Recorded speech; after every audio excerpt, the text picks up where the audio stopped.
देख लेते हैं कि गुरुवार की सुबह अंतर्राष्ट्रीय बाजारों से कैसे संकेत हैं।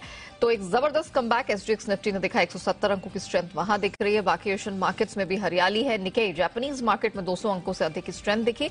डाउ नास्डैक फ्यूचर्स की बात करें तो दायरे का ट्रेड दिखा है, फ्लैट टू नेगेटिव इस समय ट्रेड होता हुआ दिख रहा है, लेकिन all in all Asian markets ने की है अच्छी शुरुआत। तो क्या है महत्वपूर्ण संकेत अंतर्राष्ट्रीय बाजारों में, कैसा मूड मिजाज रहा है, अमेरिकी यूरोप मार्केट के कैसे संकेत रहे हैं, पूरी डिटेल्स लेकर मेरे सहयोगी दीपांशु मेरे साथ स्टूडियो में जुड़ चुके हैं। Deepanshu, good morning. डेफिनेटली जबरदस्त कमबैक है अगर एशियन मार्केट्स को देखते हैं। क्या कुछ हुआ है यूएस यूरोप के मार्केट में? ऑफ कोर्स कमोडिटी स्पेस में क्या एक्शन रहा? एक रिबाउंड तो बनता था नेहा, 6 दिनों से अगर आप लगातार गिर रहे हैं और बड़ी गिरावट आ रही थी, हल्की गिरावट नहीं थी, बड़े बड़े हम गिरावट देख रहे थे, 2-2% की गिरावट अगर दिन की आ रही थी तो एक रिबाउंड तो बनता था और एग्जैक्टली वही होते हुए दिखाई। कोई ऐसा ट्रिगर नहीं आया जिसकी वजह से आप कहें कि बाजार में शानदार रैली हुई है या फिर जो नियर टर्म सेंटिमेंट है वो चेंज हो गया, बट डेफिनेटली एक अच्छा रिबाउंड आपको आते हुए दिखा। और ये ज्यादा इंपॉर्टेंट इसलिए भी है क्योंकि कल जब हम बंद हो रहे थे तो कोई ऐसे संकेत नहीं थे कि रिबाउंड आने वाला है। सब चाहते थे रिबाउंड आए, सबको लग रहा था कि एक रिबाउंड तो आएगा, कब आएगा ये नहीं मालूम था। क्योंकि कल जब हम बंद हो रहे थे तो डाउ फ्यूचर्स भी आपको कमजोरी दिख रहे थे, करीब 150-200 अंकों की गिरावट डाउ फ्यूचर्स दिखा रहे थे। उसके सामने अगर आप देखें तो कल ऑफकोर्स एक अच्छा रिबाउंड आया और अक्रॉस एशिया आप उसी का सेंटिमेंट देख रहे हैं। करीब 550 अंक बढ़कर डाउ में आपने उछाल देखा है। लगभग 2% की तेजी फ्रंटलाइन यूएस इक्विटीज में आई थी। नास्डैक में लगातार दूसरे दिन बढ़त थी, परसों ऑफकोर्स हल्की बढ़त देखी थी, कल 2% से ज्यादा नास्डैक था। वहीं स्टॉक स्पेसिफिक एक्शन भरपूर था और स्मॉल कैप रसल 2000 में तो हमने 3% से ज्यादा का उछाल देखा। तो एक अच्छा रिबाउंड अमेरिकी बाजारों में देखा जाएगा। इनफैक्ट जो बॉन्ड यील्ड है वो भी काफी तेजी से गिरी है, 4% पहुंच चुकी थी 10 साल की इनकी बॉन्ड यील्ड, वो कल गिरकर 3.7% पर आई। तो इसकी वजह से इक्विटीज को एक अच्छा सहारा मिला, स्पेशली आईटी शेयर्स को। और इसलिए हमने देखा कि S&P 500 के सभी 11 सेक्टर्स में कल आपने पॉजिटिविटी बनती हुई देखी है। आईटी स्टॉक सबसे ज्यादा एक्शन में थे ही, जो बॉन्ड डील में कह रहा हूं गिरने से सबसे बड़ा फायदा यहीं पर आपको होते हुए दिखा। बट एक आईटी शेयर ने पार्टिसिपेट नहीं किया और वो है एप्पल, जिसका कल भी हमने हाईलाइट किया था। इन्होंने एक वार्निंग दी है, एक स्टेटमेंट दिया है जहां पर वो आगे चिंता जता रहे हैं कि डिमांड नए आईफोन्स की थोड़ी कम रह सकती है और उन्होंने अपने सप्लायर्स को भी कहा है कि आप अकॉर्डिंगली तैयार रहिए। इसके अलावा बाजार में एक अच्छा एक्शन जरूर आपने बना हुआ था।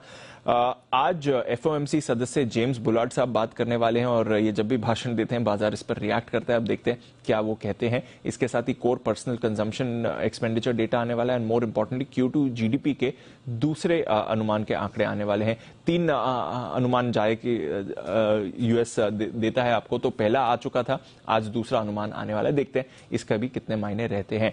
बट यूएस से ज्यादा एक्शन आपने यूरोप में देखा है। यूरोप के बाजार भी कल जब हम बंद हो रहे थे तो 1.5 से ऑलमोस्ट 2% नीचे थे, वहां से रिवर्स होकर हल्की पॉजिटिव टेरिटरी में आपको बंद होते हुए दिखे। और स्पेशली यूके के बाजार पर रखिए नजर, यूके के पाउंड और यूके के बॉन्ड यील्ड्स पर भी आप रखिए नजर। हल्की बढ़त तो बाजार में देखी, बट जो बैंक ऑफ इंग्लैंड का बड़ा एक्शन है उसकी वजह से करेंसी और बॉन्ड मार्केट में हमने काफी मूवमेंट्स बनते हुए देखे हैं। अब क्या करा है बैंक ऑफ इंग्लैंड में, हम देख रहे हैं कि ग्लोबली सेंट्रल बैंक्स टाइटनिंग कर रहे हैं। एक तरफ से रेट्स तो बढ़ा ही रहे हैं जो बैंक ऑफ इंग्लैंड भी कर रहा है, पर साथ ही अपने बॉन्ड्स बाजार में बेच रहे हैं, तो बाजार की लिक्विडिटी सक इन कर रहे हैं। बैंक ऑफ इंग्लैंड भी यही कर रहा था, पर कल उन्होंने घोषणा की है कि अब वो बाजार से फिर से बॉन्ड्स खरीदने वाले हैं। एक मिनी क्यूई कर रहे हैं। कल करीब 1 बिलियन पाउंड्स के उन्होंने बॉन्ड्स खरीदे हैं, लंबी डेटेड बॉन्ड्स, यानी कि 30 साल 40 साल के जो बॉन्ड्स हैं उनकी खरीदारी कल इन्होंने की है और कहा है कि अगले 2 हफ्तों के लिए ये बाजार में इंटरवेंशन करते रहेंगे और बॉन्ड्स